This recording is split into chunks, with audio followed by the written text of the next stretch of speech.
इस video session में जो बात करेंगे कि यूएसए का जो है पीएचडी स्कॉलर का क्या डेली रूटीन रहता है, वो हम आपसे जो है स्वप्निल जानना चाहेंगे। और हमारे साथ स्वप्निल जुड़े हुए हैं और ये जो है यूएसए के यूनिवर्सिटी ऑफ फ्लोरिडा से पीएचडी कर रहे हैं। तो आप लोगों के साथ ये थोड़ा साझा करेंगे, क्योंकि जो लोग बाहर से पीएचडी करना चाहते हैं तो उनके माइंड में एक तरह क्वेश्चन रहता है कि वहाँ का क्या रूटीन रहने वाला है, क्या शेड्यूल रहने वाला है और उसका वो मैनेज कैसे करें। तो आप थोड़ा सा बताएंगे कि यूएसए में जो यूनिवर्सिटी में जहाँ से आप कर रहे हैं पीएचडी, वहाँ का क्या रूटीन रहता है, डेली रूटीन आपका क्या रहता है?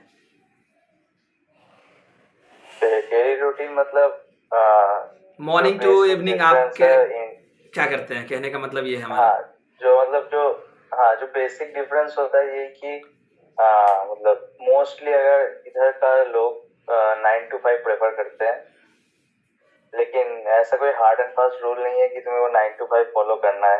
मतलब ये तुम्हारा ऊपर है, मतलब तुम्हारा काम खुद को करना है। तो तुम जाओ अपना काम करो, आ जाओ जब तुम्हारा मन हो। मतलब अगर तुम्हें लग रहा है कि तुम्हारा काम खत्म हो गया है तो तुम घर भी आ सकते हो। मतलब अपना काम, मतलब खुद का पर्सनल स्पेस और लैब वर्क तुम डिफरेंट भी रख सकते हो। तो वही एक बहुत अच्छा फायदा है। तो अगर मेरा पूछो तो मतलब मैं सुबह, मतलब 9 to 5 मैं कभी प्रेफर नहीं कर पाता हूँ, क्योंकि मुझे सुबह उठने में दिक्कत होता है। तो जैसे मैं अभी रात के 12 बज रहे हैं, मैं अभी तक सोया नहीं हूँ। तो ऐसा चलता है, मैं थोड़ा लेट सोता हूँ, थोड़ा लेट उठता हूँ। तो सुबह उठने के बाद फ्रेश होके, हाँ, ब्रेकफास्ट बना के पैक करके, मतलब ब्रेकफास्ट कुछ छोटा मोटा करके बाकी लंच के लिए पैक करके निकल जाता हूँ लैब। लैब में सुबह, मतलब एक तो हमारा तो एक मॉर्निंग में ऑफिस आप है कितने और बजे लैब निकल अलग है। जाते हैं, तकरीबन कितने बजे निकल जाते हैं? आपका लैब कितने बजे ओपन हो जाता है वैसे? लैब तो जब तुम जाओ तभी ओपन है। मतलब मोस्टली यहाँ के लोग तो 9 to 5 प्रेफर करते हैं, तो 9 बजे के पहले लोग आ जाते हैं। मैं जाता हूँ 10 बजे, 11 बजे, 10:30 बजे। यानी कि नाइन ऐसे टू टाइम में फाइव मैं जो जाता ओपन हूँ। रहता है वहाँ पर ऑफिशियली तौर पे। हाँ, मतलब मोस्टली मोस्टली। ऐसा कोई हार्ड एंड फास्ट रूल नहीं है, लेकिन मतलब मोस्टली ऐसा ही है। मतलब मैक्सिमम लोग ये फॉलो करते हैं। तो मॉर्निंग में तो आप वहाँ मैं जाते हैं जाता नौ हूँ नौ लैब। दस बजे जाते हैं जितने बजे, उसके बाद क्या होता है वहाँ पे? हाँ, लेकिन कभी कभी मतलब मीटिंग्स वगैरह रहते हैं सुबह सुबह, तो तब तो जाना ही पड़ता है सुबह। मतलब सर के साथ मीटिंग रहता है या फिर बहुत अलग अलग मीटिंग्स रहते हैं। मतलब इधर मीटिंग्स बहुत ज्यादा होता है, तो मीटिंग में जाने के लिए तो वो सुबह जाना ही पड़ेगा, वो एक्सेप्शन है। तो पहले फिर आप तो जो है लैब का काम। स्टेप बाय स्टेप पहले जो है आप डेली रूटीन बता दीजिए, मॉर्निंग से इवनिंग तक क्या करते हैं, किस तरह का रहता है। उसके बाद कुछ और क्वेश्चन है, जैसे कि जो भी क्वेश्चन है उस पर हम बात करेंगे आपसे। ठीक है, तो मॉर्निंग में सुबह मैं 10 बजे के आसपास जाता हूँ लैब। फिर लैब में हमारा दो जगह है, एक तो ऑफिस है और दूसरा लैब है। अच्छा। ऑफिस में मतलब सब लोग बैठते हैं, अपना काम करते हैं। मतलब थियोरेटिकल जो भी काम तो ऑफिस डेस्क में जॉब पे मतलब होता है वो। स्टूडेंट बैठते हैं या फिर फैकल्टी जो भी होते हैं, सुपरवाइजर? हाँ नहीं, हम लोग मतलब जो स्टूडेंट्स है, जो पीएचडी स्टूडेंट्स और पोस्ट डॉक जो भी है, हाँ। उनका एक अलग ऑफिस होता है। तो वहाँ पे मतलब वो लोग अलग से काम करते हैं। और लैब अलग होता है, मतलब लैब में से तुम जाओगे, काम करोगे और फिर आ जाओगे ऑफिस में। फिर ऑफिस में बैठ के अपना डेस्क जॉब करोगे, मतलब जैसे डेटा प्लॉट करना हुआ या फिर कुछ प्रेजेंटेशन बनाना हुआ, जो भी है। अच्छा तो अच्छा। वो तुम लैब में, ऑफिस में करोगे। और फिर अगर कुछ मतलब कुछ रिएक्शन लगाना है तो कैलकुलेशन वगैरह तुम ऑफिस पे करके लैब जाओ, रिएक्शन लगाओ और फिर आ जाओ, ऐसे। हाँ समझ गया, तो उसके बाद बताइए आगे। फिर उसके बाद 1-1:30 बजे हमें जाना पड़ता है। मतलब हम लोग जाते हैं लंच के लिए। कभी कभी ऑफिस में ही लंच कर लेते हैं, कभी कभी बाहर दोस्तों के साथ जाके लंच करते हैं। मतलब डिपेंड्स की कभी अगर खाना लाना भूल गया तो बाहर जाके कुछ खा लेते हैं, ऐसा। और इस बीच में मतलब हम लोग का अभी कोर्स वर्क तो खत्म हो चुका है, तो हम लोग अभी कोर्स वर्क करने की तो जरूरत कोर्स, नहीं है। जब कोर्स मतलब वर्क ये तो चलता अभी है तो समर चल रहा उसको भी आप जो है कंटिन्यू करके बताइए, सो दैट कि जो अभी बाहर से करना चाह रहे हैं यूएसए से पीएचडी, है। उनको पता चले कि कोर्स वर्क कितना टाइम का होता है, कि आप बढ़िया से समझ में आएगा उसको। हम्म। तो यूएस और इंडिया का जो बेसिक डिफरेंस है पीएचडी में, मुझे मोस्टली जितना पता है, 4 कोर्स लेना पड़ता है इंडिया में। लेकिन हमारे यूनिवर्सिटी में 6 कोर्स है। मतलब तुम्हें 6 कोर्स कंप्लीट करना होगा 18 क्रेडिट का। वो कंप्लीट होगा तभी तुम मतलब तुम्हारा कोर्स वर्क का लोड खत्म होगा। अदरवाइज तुम्हें कोर्स वर्क कंप्लीट करना है, और कोर्स वर्क कंप्लीट यानी करने के तीन लिए तीन हमें क्रेडिट का दो कोर्स साल वर्क देता होता है। है वहाँ? 3-3 क्रेडिट का हाँ कोर्स वर्क होता है। हाँ हाँ हाँ। तो वो कंप्लीट करना होता है 2 साल में। 2 साल में तुम जब मतलब जैसे भी हो कंप्लीट कर सकते हो। तो मैंने ऑलमोस्ट 1 साल में कंप्लीट कर लिया है। मेरा बस एक कोर्स बचा है, तो वो नेक्स्ट फॉल में मैं कंप्लीट करूंगा। फॉल मतलब होता है अगस्त से दिसंबर तक। तो मेरा एक ही कोर्स बचा है। मैंने 5 कोर्स ले लिया था। तो वो कोर्स अगर हो जाए तो सही है, मतलब तुम फोकस कर सकते हो रिसर्च पे अपना।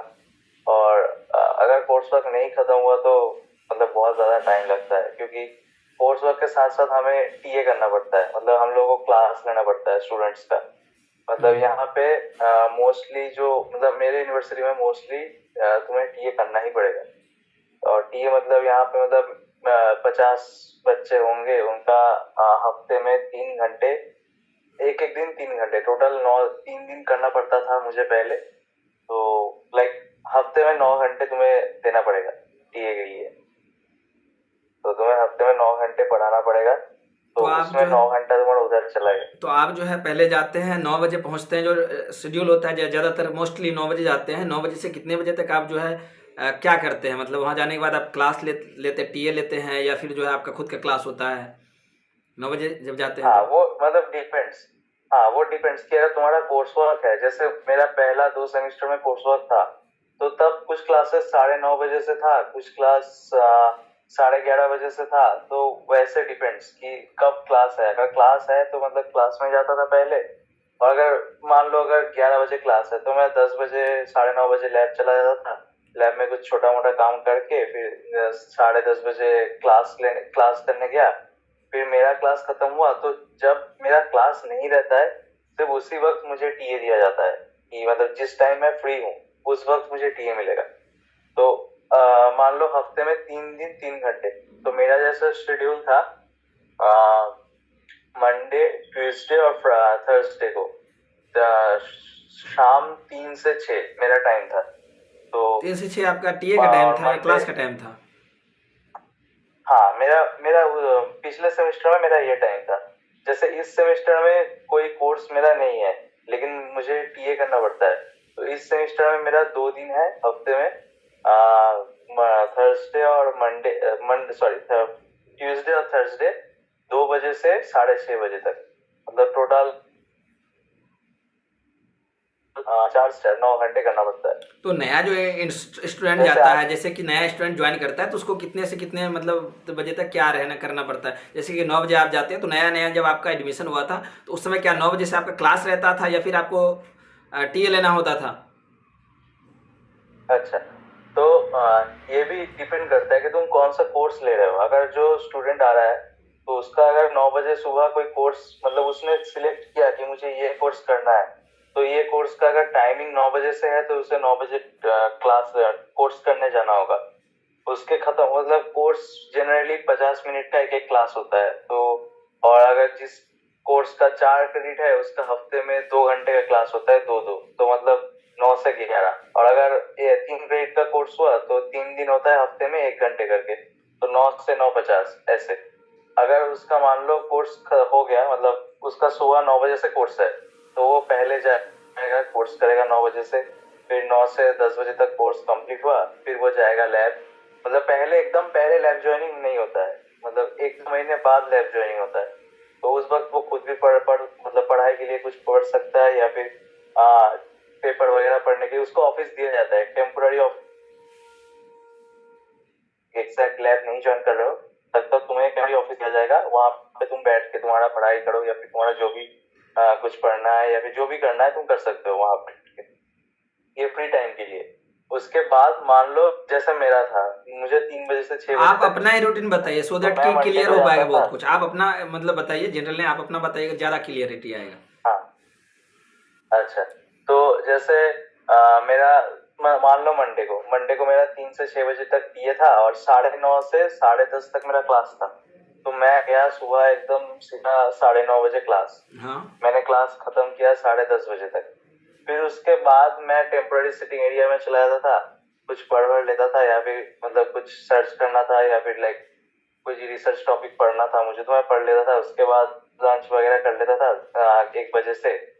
लंच करने के बाद 1 से 2 तक मान लो लंच में दोस्तों के साथ बातें होते किया, हाँ मतलब ठीक से। उसके बाद 2 से 3 के बीच में, क्योंकि मेरा 3 से टी है, तो 2 से 2:30 बजे तक मैं देख लेता था कि मुझे क्या पढ़ाना है आज। तो मैं थोड़ा वो रिवाइज कर लेता था कि मुझे ये पढ़ाना है, ये बोलना है, और मतलब कैलकुलेशंस वगैरह सब देख लेता था कि कैसे समझाना है बच्चों को। फिर 2:30 बजे में चला जाता था लैब, जहाँ पे मतलब मुझे क्लास लेना है। उधर जाके मैं बोर्ड में सब लिख लेता था पहले कि मुझे ये पढ़ाना है, ये बोलना है, ऐसे ऐसे बोलना है, सब नोट बना के। फिर उसमें टाइम लग जाता है, तो 2 से 2:30 से 3 बजे तक तो उसमें चला जाएगा। 3 बजे बच्चे आ जाएंगे, फिर 3 से 3:15 तक मेरा टाइम रहता है उनको समझाने का। फिर बाकी टाइम 3:15 से वो लोग खुद करना स्टार्ट कर देंगे काम, और या फिर जो भी सॉल्व करना, डाउट वगैरह सब कुछ वो करना स्टार्ट कर देंगे। और अगर उनका 6 बजे से पहले हो गया तो सही है, अगर नहीं हुआ तो 6 बजे तक मुझे रुकना पड़ता है। 6 बजे के बाद, तो हाँ, मतलब जैसे आपका जो क्लास होता एकदम है वो पहले, क्लास का टाइमिंग फिक्स नहीं है, कितने मतलब देर का क्लास होगा? हाँ, मतलब आप जो लेते हो ये क्लास टीए डिपेंड जो करता लेते है हो, कि मैं उसकी तुम्हारा, बात कर रहा हूँ, टीए की बात कर रहा हूँ। हाँ हाँ हाँ, वो क्लास 3 से 6 बजे तक है। लेकिन अगर कोई बच्चा पहले कंप्लीट कर लेता है तो ही और she is free to go, वो जा सकते हैं। अच्छा। और अगर सारे बच्चे अगर चला गया तो ही तुम निकल सकते हो। अगर सारे बच्चे नहीं गए तो तुम नहीं निकल सकते। मतलब मान लो एक बच्चा भी रह गया है तो तुम्हें वो उसको कंप्लीट करा के ही निकलना पड़ेगा। कंप्लीट कराने का मतलब क्या, उनका डाउट सॉल्व करना है? हाँ, उनका जो भी क्लास में जो काम है, मतलब वो फिनिश करने के बाद वो जा सकते हैं। अच्छा। और तो उसके बाद जो उसके है बाद मतलब मान लो, हाँ, उसके बाद जैसे 6 बजे कंप्लीट हुआ, फिर मान लो उस वक्त मेरा लैब ज्वाइनिंग नहीं हुआ था तो मैं घर चला जाता था। हम्म, और अगर मेरा लैब है, मतलब जैसे अभी मेरा लैब है, तो मैं अभी 6 बजे के बाद अगर लैब में काम है तो मैं चला जाता हूँ लैब, कुछ काम वाम कर लेता हूँ। काम खत्म होने के बाद मान लो 8 बजे मैं अभी घर आता हूँ। 8, कभी कभी 10 भी बज जाते हैं, अगर लैब में ज्यादा काम रहता है तो 10, 11 बज जाते हैं। तो मैं आने के बाद खाना बनाना पड़ता है। तो मतलब हम लोगों को डेली खाना बनाना पड़ता है, वो एक बड़ा प्रॉब्लम है। बर्तन धो, खाना बनाओ, ये सब बहुत तो कुछ ऐसे काम वहाँ करना पड़ता फैसिलिटीज है। अवेलेबल नहीं है यूनिवर्सिटीज में या बाहर में, कि मतलब जो जो ऐसे है जो खाना नहीं बनाना चाहते उसके लिए कुछ, या ज़्यादा महंगा पड़ता है? मतलब खाना बनाना मतलब, हाँ, महंगा तो है, महंगा तो है। मतलब अगर तुम खुद से खाना ना बना के हर रोज बाहर खाने की कोशिश करोगे तो थोड़ा तो महंगा है। मतलब बहुत ही महंगा है खाना, बहुत ही महंगा है इधर। हाँ मतलब रेडीमेड खाना जो बोल रहे हो वो थोड़ा महंगा है। लेकिन फैसिलिटीज अवेलेबल है, ये तो है। फैसिलिटीज अवेलेबल है, हाँ, फैसिलिटीज सारे अवेलेबल है, ऐसा कोई भी फैसिलिटी नहीं है कि तुम्हें अवेलेबल ना हो। बस ये आपका डेली रूटीन लेकिन रहता है। हाँ, तो इधर आके फिर खाना बनाओ, फिर खाना वाना खा के अगर कुछ काम रहता है तो फिर रात को थोड़ा काम कर लेता हूँ। फिर सो के फिर सुबह नेक्स्ट दिन उठने का तैयारी। आपके सुपरवाइजर डेली और आपसे हाँ, मिलते हैं? इधर, हाँ, आपके सुपरवाइजर डेली आपसे मिलते हैं, मीटिंग लेते हैं, पूछते हैं? तो सुपरवाइजर कब कब मिलते हैं? ये इधर इधर मीटिंग्स फिक्स रहता है पहले से कि इस तारीख को तुम्हारा मीटिंग है, तुम आओ और मीटिंग करो मेरे साथ। पहले स्लाइड भेज देना पड़ता है कि मेरा ये प्रोग्रेस है। उसके बाद मीटिंग में डिस्कस होता है कि तुम आगे कैसे बढ़ना है या फिर क्या करना है। इधर सब कुछ तुम्हारे ऊपर है, मतलब जो भी करना है तुम करो। अगर तुम टाइम वेस्ट कर रहे हो तो किसी का कुछ नहीं जाने वाला है। तुम्हारा काम है, तुम्हें खुद करना होगा। अगर तुम टाइम वेस्ट कर रहे हो तो भी किसी का कुछ नहीं होने वाला। मतलब तुम्हें पीएचडी तो मिल जाएगा, लेकिन अब तुम पे है तुम्हारा पेपर अच्छा आएगा कि नहीं। अच्छा अच्छा। मतलब ऐसा सीन है। और एक था पहले हमारी यूनिवर्सिटी में थोड़ा एक कैमरा एग्जाम होता कैमरा था। थोड़ा सा नीचे रखिएगा, थोड़ा पूरा बढ़िया से फेस आ जाए, थोड़ा सा हिल रहा। हाँ हाँ, आप बोलिए। हाँ, और हमारा एक पहले क्राइटेरिया था कि 8 एग्जाम्स होते हैं। मतलब हमारे डिवीजन में, मेरा ऑर्गेनिक डिवीजन में पीएचडी है, तो हमारे डिवीजन में पहले एक क्राइटेरिया था कि तुम्हें 8 एग्जाम में 4 एग्जाम पास करना पड़ेगा। अगर तुम 4 पास नहीं हो रहा है तो तुम्हें सीधा घर जाना पड़ेगा। मतलब तुम यहाँ पे पीएचडी नहीं कर सकते। और वो उसका टाइम है 2 साल। तो इस मतलब नेक्स्ट ईयर से, मतलब 2025 से ये प्रोसेस बंद हो गया। अब एक छोटा छोटा सा टेस्ट होता है, वो मतलब बहुत ही माइनर है, वो इजी है। लेकिन हमारे टाइम तक वो वैलिड था कि तुम्हें 8 एग्जाम में से 4 एग्जाम पास करना होगा। और ये रूल अभी नहीं है हमारे यूनिवर्सिटी में इस फिलहाल तो मतलब अभी बंद हो चुका है इस साल से। जैसे तो कुछ कुछ हम लोगों को देना इंडिया में पड़ा है। होता है कि आपको जैसे आईआईटी पटना में हम लोगों ने देखा कि 80% लगभग जो है कवर करना पड़ता है, क्या तो 8 सीजीपीए कवर करना पड़ता है, वहाँ का ऐसा क्या रूल है? 80 सीजीपीए किसके लिए करना पीएचडी पड़ता है? पीएचडी में 2 साल में, जैसा कि मैंने आईआईटी पटना में देखा ऐसा। आईआईटी पटना में सर ऐसा कुछ है कि बीसी मतलब फेल ऐसा कुछ था ना। हाँ, इसीलिए तो मैंने बोला कि वहाँ 8 सीजीपीए हाँ, कवर करना होता था 2 साल में, पीएचडी के 2 साल के कोर्स में।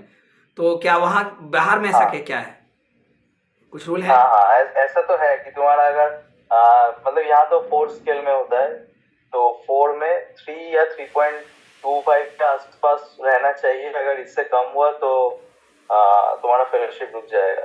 3 या फिर 3 3.5 ये मुझे एग्जैक्टली याद नहीं, लेकिन ऐसा रूल तो है कि अगर तुम्हारा फेलोशिप बंद हो जाएगा।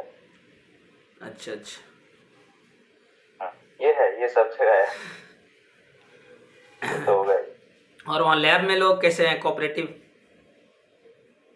लैब में लोग कोऑपरेटिव है, मतलब तुम्हें समझा देंगे सब कुछ, ये इसमें दिक्कत नहीं। मतलब कलीग जो होते हैं लैब में आपके साथ, उसकी बात कर रहा हूँ मैं।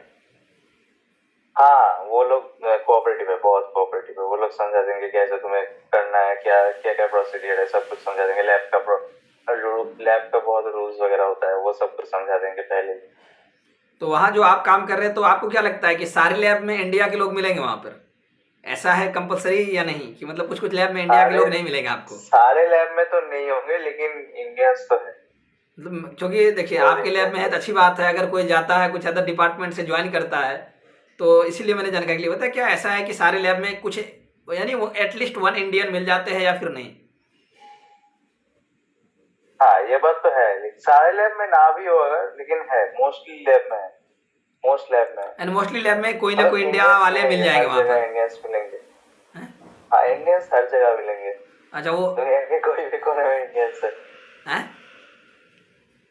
दुनिया के कोई भी कोने में हाँ, Indians मतलब मैं है, स्पेशली लैब की बात कर रहा था, क्योंकि होता है क्या, जब आप बाहर जाते हो पीएचडी करने के लिए और बाहर यानी फॉरेन, तो वहाँ पर अब्रोड में आपको अगर आपके मतलब कंट्री का कोई मिल जाता है तो एक रेपो बिल्डअप हो जाता है, क्योंकि आप सेम कंट्री से आते हो तो आपकी फीलिंग बहुत सारी मिलती है। तो हम दो क्या होता है कि हम उनसे ज़्यादा इंटरेक्ट करना पसंद करते हैं। तो इसीलिए मैं ये सवाल पूछ रहा था। और अपना फीलिंग आता है रेपो बिल्डअप की वजह से, क्योंकि सेम कंट्री से आ रहे हैं तो बहुत सारी चीज़ें सेम होती है, लैंग्वेज सेम हो जाता है कभी कभी यूनिवर्सिटीज कॉलेज। सो इसलिए मैंने पूछा कि वहाँ पर मिलते हैं कि इंडियन अगर लैब में मिलते हैं तो ज़्यादा कंफर्ट फील करते हैं। मिलते हैं, बहुत मिलते हैं। और फाइनली लास्ट में आपसे पूछना चाहेंगे, एक बार आप अपने तरीके से जो है का प्रोसीजर क्या रहने वाला है, जैसे कि आपके मैंने वैसे एक वीडियो शूट किया हुआ था ऑलरेडी, इस पर आपको पता है, लेकिन फिर भी बताइए कि इसका प्रोसीजर क्या होता है, आपको कब से स्टार्ट कर देना चाहिए किसी भी कैंडिडेट को अगर फॉरेन से पीएचडी करना चाह रहे हैं अब्रोड से तो? अच्छा, तो मैं तो यही बोलूंगा जितना जल्दी कर सकते हो उतना मतलब अच्छा आप है। मंथ को भी मेंशन कीजिए, मेरा कहने का मतलब आपको मंथ को भी मेंशन करना चाहिए, किस मंथ से स्टार्ट कर देना चाहिए। मेंशन कर, हाँ तो मैं मतलब मैंने थोड़ा लेट किया था, मैंने नवंबर का लास्ट वीक में स्टार्ट किया था, लेकिन डेडलाइन रहता है नवंबर का लास्ट वीक, मतलब दिसंबर 1 इज द मेन डेडलाइन। उसके बाद भी कुछ डेडलाइंस रहते हैं, लेकिन मतलब सारे यूनिवर्सिटीज का मोस्ट ऑफ द यूनिवर्सिटीज का डेडलाइन है दिसंबर 1, मतलब जनरली रहता है।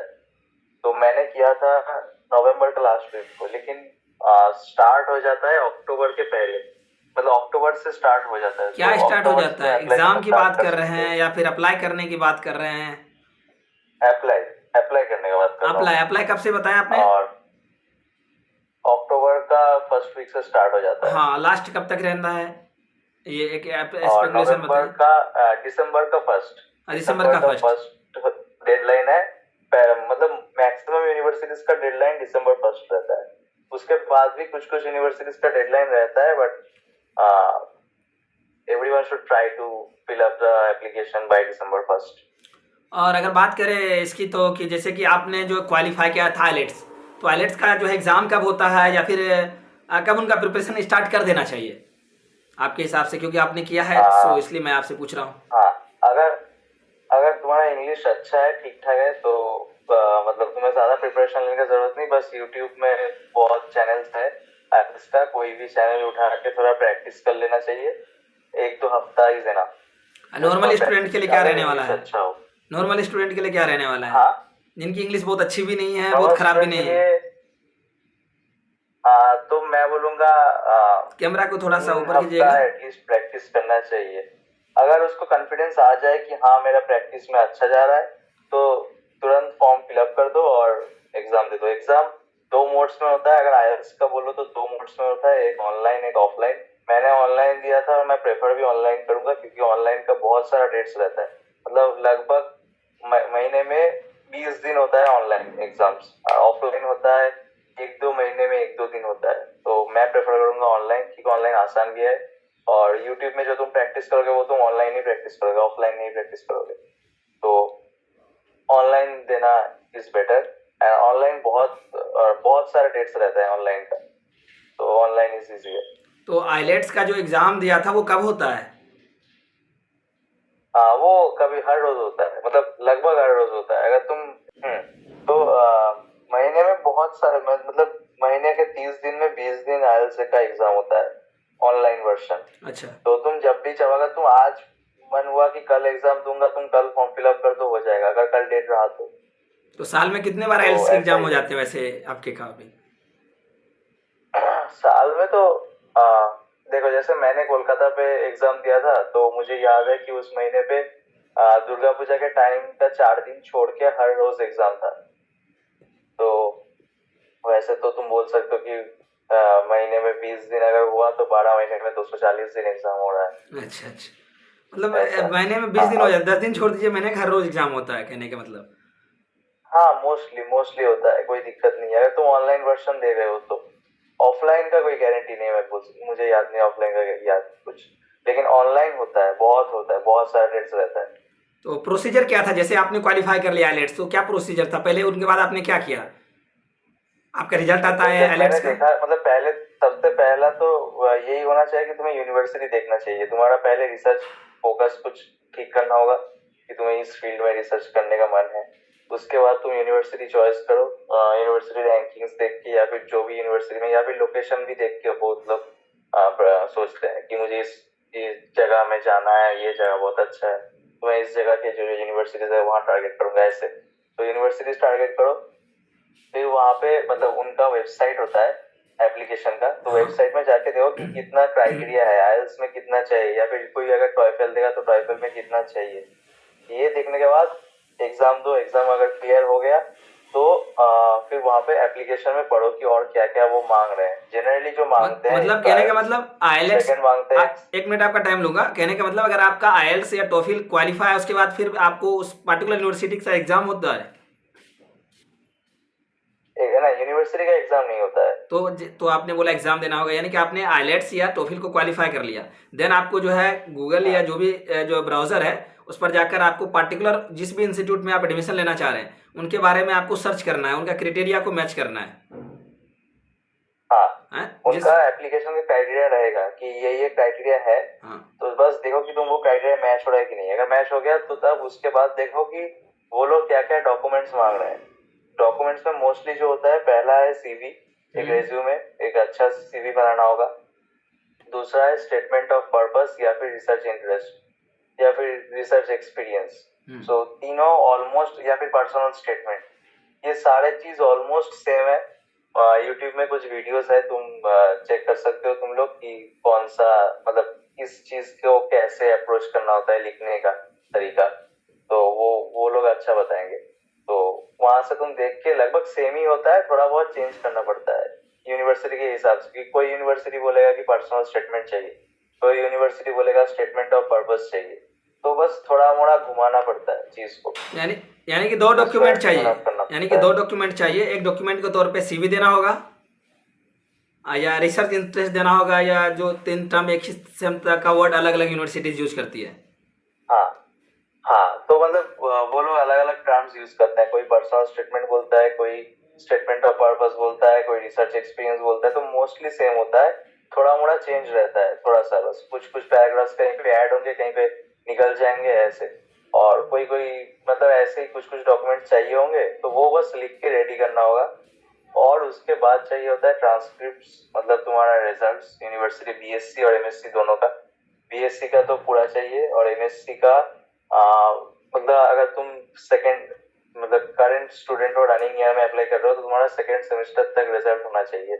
जैसे मेरा सेकेंड सेमेस्टर तक मैंने सबमिट किया था। और अगर तुम्हारे पास बीएससी का डिग्री सर्टिफिकेट है तब तो बहुत अच्छा है, मतलब वो होना चाहिए। मेरा बहुत दिक्कत हुआ था, बीएससी डिग्री सर्टिफिकेट नहीं था उस वक्त, इसलिए तो डिग्री सर्टिफिकेट होना चाहिए, वो बेटर रहेगा। और फिर बस यही डॉक्यूमेंट्स चाहिए। फिर चाहिए लेटर ऑफ रिकमेंडेशंस, वो तुम्हारे प्रोफेसर को देना होता है। ये तो कंपलसरी होता होगा? तुम्हें वहाँ पे हाँ, ये रिकमेंडेशन कंपलसरी है। रिकमेंडेशन का मतलब फिलअप करना पड़ता है, प्रोफेसर के नाम, ईमेल वगैरह सब कुछ फिलअप करना पड़ता है। तो यूनिवर्सिटी खुद उनको मेल करेंगे कि तुम रिकमेंडेशन दो, तो तब वो प्रोफेसर उनके बारे में रिकमेंडेशन यूनिवर्सिटी को देंगे।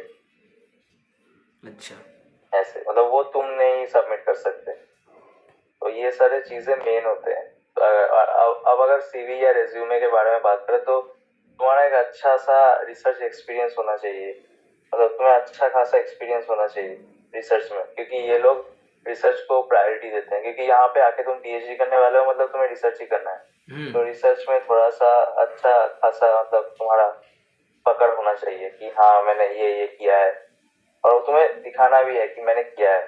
मतलब ऐसा नहीं कि मैंने किया है पर बोलने की जरूरत नहीं है, ऐसा नहीं है।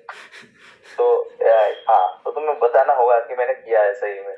और ऐसा भी नहीं कि झूठ लिख दो, क्योंकि मुझे मतलब ये है पहला प्रोसेस। उसके बाद तुम्हारा अगर एप्लीकेशन सबमिट करने के बाद वो लोग एप्लीकेशन चेक करेंगे, बहुत अच्छे से चेक करते हैं। चेक करने के बाद अगर तुम्हारा मतलब स्टैंड आउट हुआ तुम्हारा एप्लीकेशन, तो वो सेकेंड प्रोसेस में जाता है। सेकेंड प्रोसेस में होता है इंटरव्यू। तो इंटरव्यू में पूछ भी सकते हैं, मतलब अगर तुमने सीवी में कुछ लिखा जो उन्हें अच्छा लगा, तो वो पूछ सकते हैं कि यहाँ इसमें तुम क्या काम किए थे। मतलब तुमने सीवी में, मतलब मुझे ऐसा क्वेश्चन फेस हुआ है कि तुम सीवी में ये लिखे हो, तो तुम किस हिसाब से बोले हो कि ये तुमने किया है, ऐसा कुछ। तो मतलब तुम्हें वो डिफेंड करना होगा। तो तुम्हें ऐसा कुछ मत लिखो जो तुम बस अच्छे स्टैंड आउट होने के लिए लिख दिए, पर उसके बारे में तुम्हें जानकारी नहीं है, ऐसा लिखना नहीं चाहिए। तो जो भी है तुमने किया है अच्छे से, तुम्हें पता है, वही सीवी पे लिखो, और वही स्टेटमेंट ऑफ पर्पस जो भी है उसमें लिखो। तो ताकि तुम एटलीस्ट डिफेंड कर सकते हो उस चीज को कि हाँ मैंने ये किया है, तो मुझे इसमें ये सीखने को मिला है। क्योंकि इंटरव्यू में अच्छा खासा क्वेश्चन करता है, तो कुछ कुछ इंटरव्यू आसान होता है और कुछ कुछ इंटरव्यू बहुत टाइम तक चलता है। तो इंटरव्यू आपका ऑनलाइन हुआ था? हाँ, इंटरव्यू तो ऑनलाइन ही हुआ। कितने मिनट का होता है ये? कुछ 15 मिनट का हुआ था, कुछ आधे घंटे का हुआ था, एक तो 1 घंटे का हुआ था।